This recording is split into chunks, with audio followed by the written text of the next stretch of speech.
I love Pikmin. That's it. That's the statement itself. If you mention anything Pikmin related around me, it brings me joy. I love those silly little critters.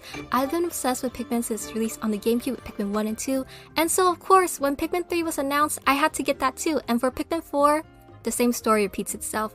Now, when Pikmin 4 was announced, there were mixed reviews. While many of us who are longtime fans of the franchise rejoiced, there was also a handful of us that were iffy about Oatchi as a new addition. Some people online thought he was out of place, but I liked it. I am biased though, as I do love dogs and dog-themed critters. Like, look at him, how can you not like this? But I also didn't want to jump into any conclusions before playing the game myself. And so earlier this year, I had finished Pikmin 4. This is also including the side story with Captain Olimar, which, by the way, Pikmin 4 DLC, please end when. I truly enjoyed playing Pikmin 4. I enjoyed it so much that I already want more. And before I forget, what's up, Sarah Butts? How are you? I hope you're doing well. Now, is Pikmin 4 the perfect game? No, not exactly. While I think it makes an excellent addition to the Pikmin series, there's still room for improvement, and I think one of those improvements would be finding balance between Oatchi and the game's combat difficulty. Some of the criticism people have online about Pikmin 4 is that it's too easy, especially in comparison to the other Pikmin games. And I do see their point, as Oatchi is this super Pikmin. He does make a lot of tasks easier. He has a lot of the abilities the Pikmin have, such as transporting goods, fighting enemies, and when fully upgraded, he can withstand all elements. While the Pikmin at most can handle one, not only does Oatchi share a lot of the abilities the Pikmin have, but with the player as well. This is because you can control Oatchi and use him to whistle and guide Pikmin. He even has the abilities that are unique only to him, and that's his Mega Rush. When fully upgraded, the Mega Rush allows Oatchi to stun larger creatures on impact. The charge time for this attack also decreases as the skill gets upgraded. By the way, this does not even cut close to all the skills Oatchi has. There's more that I haven't said, but you get the idea. Oatchi is basically our ace of the team. But does this mean Oatchi nerfed Pikmin 4's difficulty? Did Oatchi make Pikmin 4 too easy? Not necessarily. I don't think Oatchi should be taking all the blame. While he does make a resourceful tool in making your life easier, it's not the first time Pikmin has given us an ace. For example, in Pikmin 3, it was the Rock Pikmin. In Pikmin 3, the Rock Pikmin were given an edge due to their immunity to specific hazards such as being crushed and stabbed. When rock Pikmin are crushed, they are driven into the ground and are buried temporarily. And when certain creatures try to impale them, the rock Pikmin are simply knocked back without taking damage. Speaking of damage, the rock Pikmin's damage points are also higher than any other Pikmin type. Because of this, it can sound like the rock Pikmin are so OP and essential to making your Pikmin run easier. So why doesn't the rock Pikmin face the same criticism as Oatchi for making combat easier? Why doesn't Pikmin 3 get as much comments about it? That's because the Rock Pikmin still had their faults to balance it out. The Rock Pikmin's combat is different from the rest, as when they are thrown toward an enemy, they will bounce off and roll backward. They do not latch onto enemies like the way other Pikmin do. Instead, the Rock Pikmin will continuously charge towards the enemy, roll backwards, and get up to do it again. As a result, the Rock Pikmin end up doing less damage over time versus a Pikmin that remains latched onto an enemy for a fair amount. So, the Rock Pikmin are not as overpowered as they initially sound, and in Pikmin 4, the Rock Pikmin were no longer immune to being crushed. While they were still immune to being stabbed by enemies, the Rock Pikmin now had the ability to be crushed when on hard surfaces. Rock Pikmin are only safe from being crushed on soft surfaces, and because of the way Rock Pikmin attack, it's more wise for the player to repeatedly whistle and recollect them for a throw than to rely on the Rock Pikmin handling the job on their own. Rock Pikmin also have the possibility of missing and dealing no damage.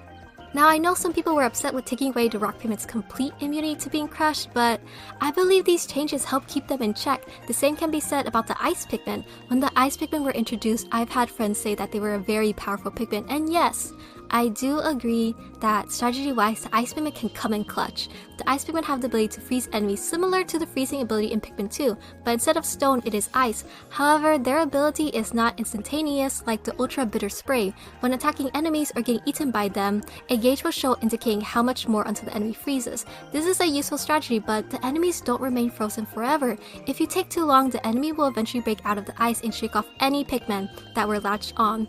Ice Pikmin also don't deal a lot of damage in combat. This helps provide a balance and stops them from being this overpowered source. As a result, Oatchi comes off like this super Pikmin due to some of the Pikmin getting nerfed as well as the enemies. Some creatures in Pikmin 4 were also nerfed. A solid example of this is the Spotty Bullbear. When I was younger, the Spotty Bullbear was one of my biggest ops in Pikmin 2. I hated it. the way they hunt you down and traveled in packs. Unlike other bullboards, the spotty bull bear never sleeps and freely roams the map. They don't give up. Because of this, it's very risky to leave your Pikmin unattended, and if you can, prioritize defeating them, please. Although once defeated, the bull bear doesn't stop there. In fact, the bull bear just falls unconscious and will slowly start to regain its health. Be prepared to bring back the bull bear to the onion time. Failure to do so may cost you a Pikmin or two. Trust me, I would know. It was a formidable opponent and left quite a strong impression on me, despite how much I hated it, but you know. So in Pikmin 3, while part of me sighed in relief at it being nerfed, I was also a little disappointed because I kinda grew to appreciate the challenge. In Pikmin 3, the bull bear no longer had the ability to regenerate its health.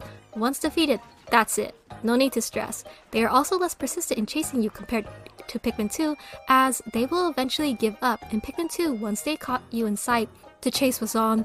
They would try forever to get at you. You could also briefly stun the bull bear by attacking their eyes. Now, I'm not fully unsatisfied with the bull bear's nerf, as they balance it out with the boss enemies in Pikmin 3, so I think it's fair that some creatures lost their buff. However, Pikmin 4 doesn't have the same boss fights like Pikmin 3. Instead, the boss fights, in my opinion, are more reminiscent of the boss fights we had in Pikmin 2. Anyways, in Pikmin 4, the bull bears still don't have the ability to regenerate and are quite similar to their Pikmin 3 counterpart, but they did change a few things. The bull bear doesn't freely roam the map like before and instead follows a predictable route that the player can learn while observing, and then you can no longer stun the bull bear by hitting their eyes. I don't mind this change, as there are various ways to stun enemies in Pikmin 4, so why nitpick? You can use Ice Pikmin, Oatchi's Mega Rush, and more, so taking away their stun ability from attacking eyes doesn't change much for me. But the bull bear's inability to free roam the map is a change I disagree with.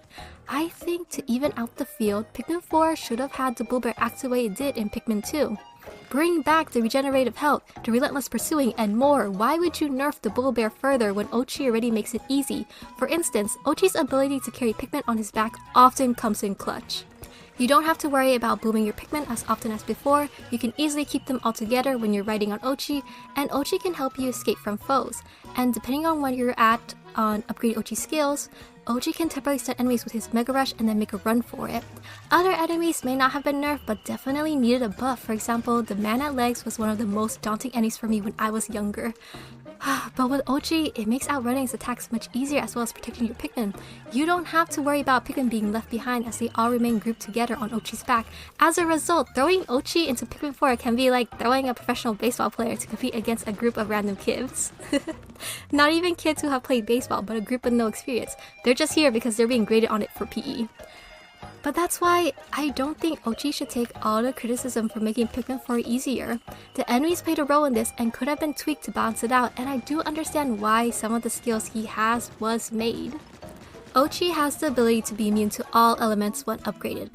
I think this is because you can only have 3 types of Pikmin on the field at once. As a result, it's a good idea for the player to have Oatchi be used in place of a Pikmin type. So for instance, you see an electric type enemy, but you don't have any electric Pikmin with you at the moment. Rather than running back to the onion to get some yellow Pikmin, it's better to use Oatchi to save yourself some time. This efficiency is what weakens the difficulty of the game, because as you become more efficient of a player, the game's combat becomes less daunting, and I think this is because the focus of Pikmin 4 is not entirely on combat, but Dandori. In Pikmin 4, we are introduced to various Dandori levels in order to rescue leaflings. These Dandori levels come with a time limit, and so if you want to score the highest medal you can, you need to be efficient with how you use your time and how you delegate Oatchi and your Pikmin. You also don't have the ability to choose your Pikmin for these Dandori matches. That's why it's crucial to having Oatchi upgraded, as he makes part of the missing team of Pikmin. And if you go into Pikmin 4 with the idea that difficult battles is what makes a great game, then yes, Pikmin 4 is going to be on the easy side. But if you look at Pikmin 4 at a strategic vantage, it is a strong contender.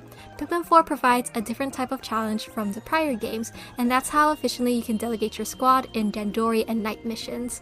You also don't have to upgrade Oatchi if you don't want to. Pikmin doesn't necessarily force you to play a specific way. Yes, there are moments in the game where they obviously want you to use Oatchi or this specific Pikmin, but most of the time it is up to the player, and that leads us to the beauty of the Pikmin Nuzlocke, or the Pikmin challenges people create. You can make the game more difficult for yourself by setting restrictions, your own rules. For example, some people attempted to beat Pikmin by only using a certain Pikmin type and nothing else. Some people attempted to do a no-death Pikmin run. All that jazz. It's just like how a lot of games give the players the option to save, but some people like to up the ante and do a no-save run. Just because the game gives you the ability to save doesn't mean you have to take it. Certainly no one is twisting your arm to do so, right? Well, I'd hope so.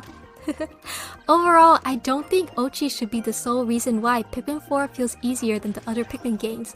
There are various factors for this, not just him, and I still find Pikmin 4 to be just as enjoyable as the rest, just for different reasons.